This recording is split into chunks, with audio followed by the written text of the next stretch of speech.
Assalamualaikum warahmatullahi wabarakatuh. Berjumpa lagi di channel kesayangan kita, REngineer99. Kali ini kita akan membahas fungsi tiap komponen driver M2 atau mini micro MOD OCL. Simak sampai selesai, jangan lupa like, comment, subscribe channel ini agar terus berkembang.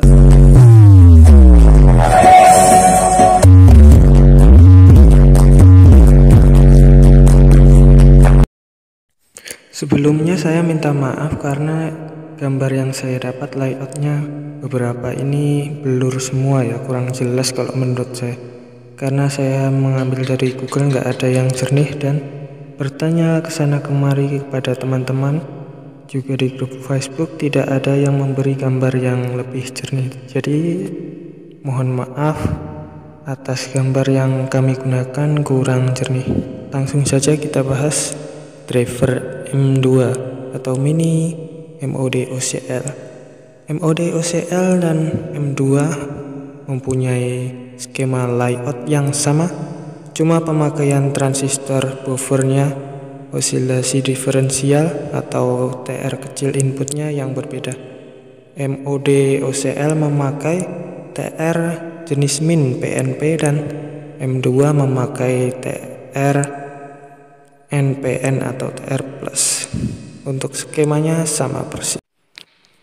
Nilai komponen dan layout skema sama persis, hanya berkebalikan pemakaian transistornya.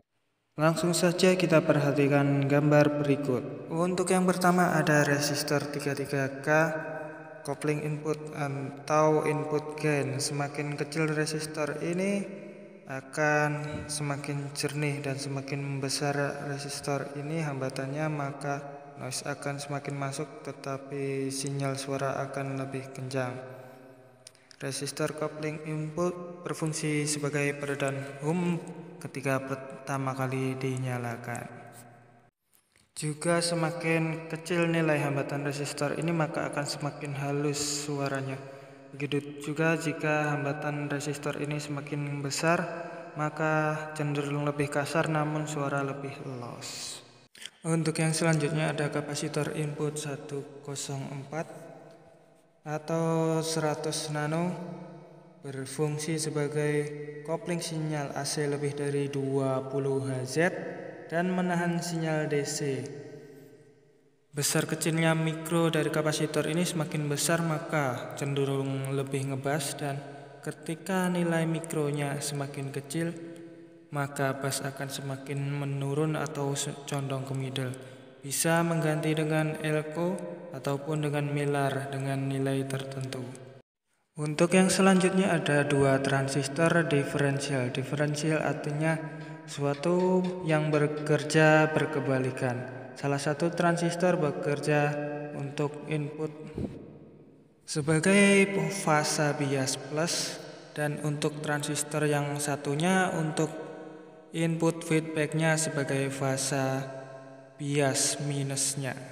Dan DCO dari sebuah driver akan ditentukan dari tegangan emitter dua transistor ini.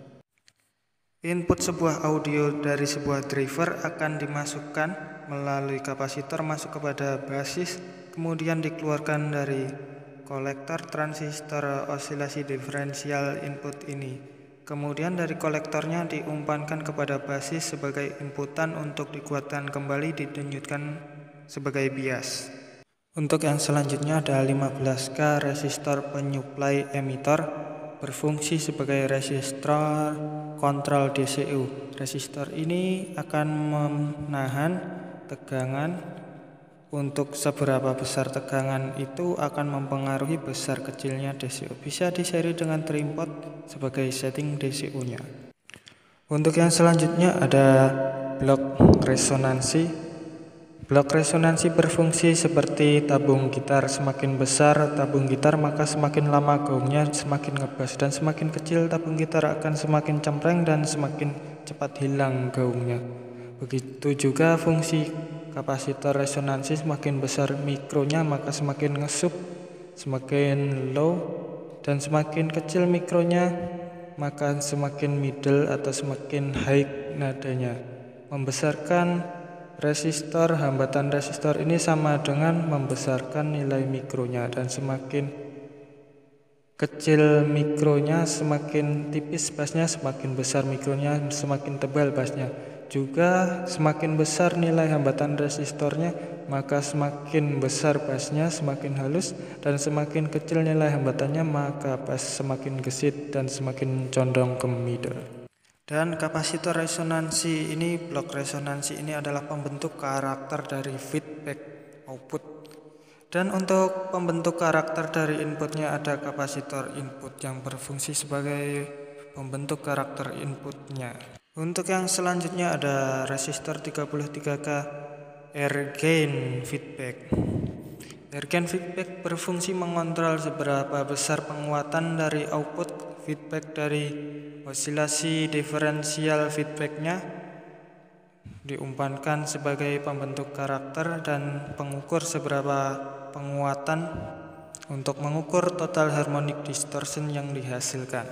Semakin besar hambatan resistor ini maka semakin kencang tapi akan cenderung terkesan kasar suara, dan jika hambatan nilai ini diturunkan maka akan semakin halus namun juga akan diikuti dengan suaranya semakin pelan.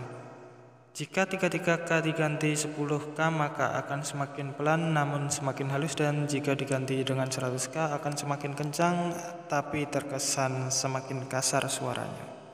Untuk komponen yang selanjutnya ada dioda bias. Dioda bias adalah dioda yang mengontrol seberapa besaran bias yang akan diumpankan kepada basis transistor sebagai trigger tegangan pemancing transistor bekerja, juga sebagai jalan lewat input yang dicampurkan dengan audio didenyutkan bias. Semakin banyak jumlah dioda ini maka semakin besar biasnya, dan semakin sedikit jumlah dioda ini maka biasnya juga akan semakin menurun. Dioda ini dipakai untuk efektif load 4 ohm dan untuk 2 ohm bisa diganti dengan resistor 220 ohm sebagai pengganti 3 dioda bias. Untuk setting biasnya bisa mencopot satu dioda dan menyaringnya dengan VR trimpot 1 kilo sebagai setting bias yang lebih mudah, atau bisa juga menggantinya dengan bias servo sebagai sensor bias yang ditempelkan ke heatsink. Ketika memanas akan otomatis menurunkan bias. Untuk yang selanjutnya ada resistor 3K3 kontrol bias pada fase. Resistor ini mempengaruhi 70% sensitivitas bias dan mempengaruhi 30% kontrol DCU. Bisa diganti dengan trimpot sebagai setting DCU dan biasnya secara lebih mudahnya. Untuk yang selanjutnya ada transistor fase atau pendenyut bias atau transistor bias voltage adjuster.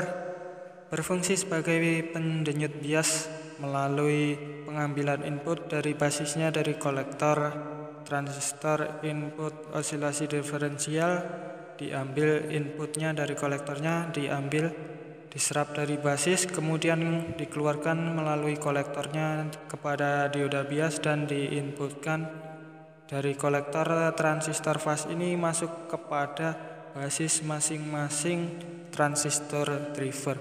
Transistor ini mendenyutkan bias secara cepat kepada masing-masing transistor NPN dan PNP, TR- dan TR+ secara cepat bergantian didenyutkan sebagai trigger dan sebagai input audio yang bekerja.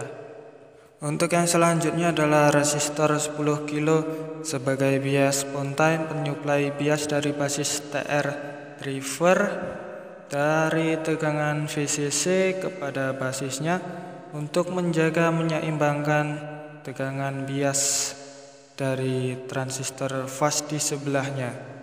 Untuk komponen yang selanjutnya ada transistor driver. Transistor driver atau transistor pendrive bisa dibilang sebagai supirnya.